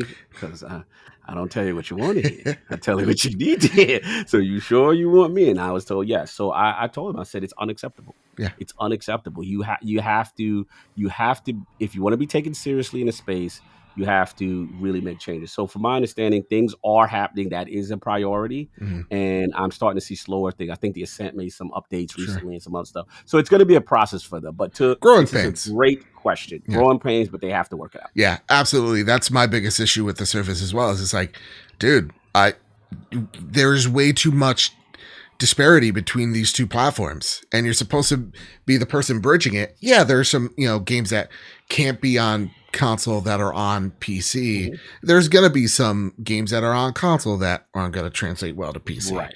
But there needs to be this more bridged approach, because right now what they have, to me, I feel like that's the biggest fault of Game Pass. Is I feel like whether you're, I think on the PC end more than ever, you're kind of getting boned out of the stuff that is being advertised Yes. to you, and that kind of sucks. I will say though, while I'm Yeah. trying to just scroll through what's available on the PC Game Pass, Mhm. who was that? That was Death by Clams. Yep. Yeah. Don't be afraid, as the indie guy here. Don't be afraid to hop into some indies. There are some really Yes. fantastic Oh, no, yes. indies on Yes. PC Game Pass Yes. that you need to try out. Like that is, I think, where indies shine is through Game Yes. Pass, because the barrier of entry is gone. So just like to hop in for a game like Katana Zero, which was on Switch, it's on Game Pass. It's fantastic. What was the other one I just scrolled by that I completely? Donut County. I mean, come on, Mhm. amazing. Mhm. Chris Tales, which is a brand new JRPG that's on there. Like That's great. there's some solid things on there. So don't be afraid to hop in, play for a little bit, see if it's your jam or not. Mhm. Like it's the joy of Game Pass. With that said, we did have a question for Jedi Master Ren, but I think we actually already answered that with Mr. Midas talking about Deathloop. So my apologies, Jedi Master Ren. I'm seeing you. So we're going to get this last question here just for time's sake. Half-Thumbed Gamer writes in, Tony Hawk crosses over into Twisted Metal. What is his special power move? My suggestion is that he has blades on his board that does the 900 jump, while jumping towards other cars. And does he ask Calypso for when he wins? Ooh. What does he ask Calypso? I'm going to defer to you guys on this one. All right. Here's what I want. First off, his special move is the impossible. I remember trying to do the impossible in Tony Hawk, and it was almost impossible. So I just want him to just be a floating orb. It's just a board flip. What's the one where he does? Listen, it's the 900. Is it the 900? The 900 is when he spins like 2.5 times. Well, then there you go. That's all I wanted. It's literally what half of what he asks is for knees, because at this point, listen, Tony Hawk has seen better days. Knees wise, he's taken a lot of falls, taken a lot of jumps. He needs knees. Maybe King could give them to him, but King need to help him out. All right, good. I when I think of Tony Hawk and Twisted Metal, I think lean into Tony Hawk's name, right? And he's going to shoot mechanical hawks out of his skateboard. Okay. Just dive bomb and they're homing missiles. That's what he's going to do. What he's going to ask for, he's going to ask for his son to continue the Hawk legacy forever. And there will be Riley Hawk, Pro Skater 9. Riley Hawk. Yeah. Respect. I like those two from you. I like it. With that, that's all the time we got for the trophy room this week. Again, there was a lot of stuff we talked about. We covered it pretty darn fast, too. And I hope you guys liked Mr. Midas as well, because I really enjoyed our conversation. So please, if you don't mind, hit us with that 5 stars. Again, we're doing that Kina giveaway. So over on Apple Podcasts, rate us 5 stars, and you have a chance to win Kina a Bridge of Spirits. So that said, head on over there. 5 stars, boop, boop, boop, boop, boop. You know the deal. But before we head on out, Mr. Lord Cognito, sir, it's been an honor. As always, a blast having you on. Pleasure. Where can people find you? You already know, man. At Lord Cognito on Twitter. Iron Lords Podcast on YouTube. Last Stand Media. I'm on there. Defining Duke. You check the playlist there. Got a lot of my stuff, me and Mr.Midas plays, and also the Last Word Podcast, where you can also find on the Iron Lords Podcast channel as well. And man, this was a lot of fun, man. A lot of fun. And I got to plug Lords of Gaming down there, of course. But the website, check that out when you can. But a lot of fun, man. I really enjoy your guys' podcast. It's always a pleasure to come to the trophy room. It's always fun. Absolutely. Energy is hot, professional, and you guys are gamers, and that's what's important to me. So much when I do have time, I'll try to come through and spread some love, have our jokes, and listen to the slander that was happening. And I'll make sure to say banger every single time I come back. Cog, only you could pull it off. All right, nobody else here. Not Awesome Dave, not Kyle, not Nagachaka, only you. No doubt. Honestly, and when it comes to defining Dukes, I love what you said. I think 2 weeks ago, which is like, I don't care what your background is, I don't care whatever it is. You're a gamer, you game. I'm gonna respect you. That is likewise my motto. It's like, listen, the world is already depressing enough. Let's just talk about games. Let's have fun. Games should be a celebration. We should be celebrating these people that are making these things. It's seemingly impossible. If I told you, hey, Kyle, I'm making a world and it's interactive and there's a story if you want it, and it's action packed. That sounds like a banger of an idea, Joe. He was doing so well. He couldn't help. Kyle. Yeah. Damn!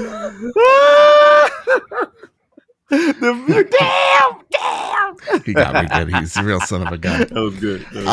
Let people know where they can find you. Sure, you can find me on Twitter at Mr. Before I bury you. What are you doing? I'm burying you. You can find me on Twitter at Mr. KSEP, same on Xbox and on PSN, so send me those friend requests. And you can follow all the indie game coverage that we do over at 61indie at 61indie.com. That's SIXONEINDIE. Same thing on Twitch and YouTube. Nice. There you go. And before we close out the show, let me head on over to the bounty board. That's what I almost forgot to do today. And we got a 5-star review over from The Kills 21. They write PlayStation 4L. Oh, is that forever? I don't know. But with that said, they write, as a For PlayStation. life, that means. Oh, for life. There you go. go. It could have been something evil. I would have been like, oh, it's great. As a PlayStation gamer for over 20 years, what I like about this podcast is his genuine love they have for games in general, but spotlight Sony still. I guess by internet terms, that would I would be a PlayStation fanboy. Meh. But however, I grew up loving all the franchises of PlayStation has always offered, and no matter the hardships growing up, always managed to get a PlayStation console one way or the other. I feel like it's just as dear to both Kyle and Joe, and why the chemistry is so effortless and well delivered every episode. Keep up the great work, gentlemen. Thank you so much, Kills. That's awesome. Thank you. It's evident. That's why I was so glad, when we did our PlayStation special, that both of you were able to accept and come on. We're going to do more of that stuff. I got more fun stuff planned. And it's cool, man. Just, regardless of whatever platform, like you said earlier, Joe, it's like gaming is the unifier, right? And you can tell when people love it. Yeah. You can tell when people are passionate about it. It radiates off both of you. And it's dope to see, man. So keep up the fantastic work. Thank you. Like you said, everyone sees it. It's only a matter of time, bro. Thank you. Keep doing what you do. Yeah, man. The one post on Twitter that got a lot of love, a lot of people like to say, man, you're an inspiration to me. I'm like, me? An inspiration? Oof, okay. Like all people watch, you'd be surprised. Yeah, man. It's something that I never considered. And I'm really happy that people dig us, people tune in, and it's comments like these are literally the reason that we keep going. So thank you so freaking much. With that, you can find me over at Mr. Badbit. You can find the show over at PS Trophy Room on Twitter. And you can find the video version of the show over at the Trophy Room Show on YouTube. You can find the podcast on Apple Podcasts, on Spotify, on Google Play. Wherever you get your podcast service of choice, we're on there. And if we're not, you let me know. And Mr. Badbit will go to that person's house. You say, hey, Mr. Spotify, you put us back on. Tim Apple, don't make me fight you again. Because I will. Oh, no. Andrew House bit is back. With all that said, with all that out of the way, everybody keep hunting, keep playing PlayStation. See you guys.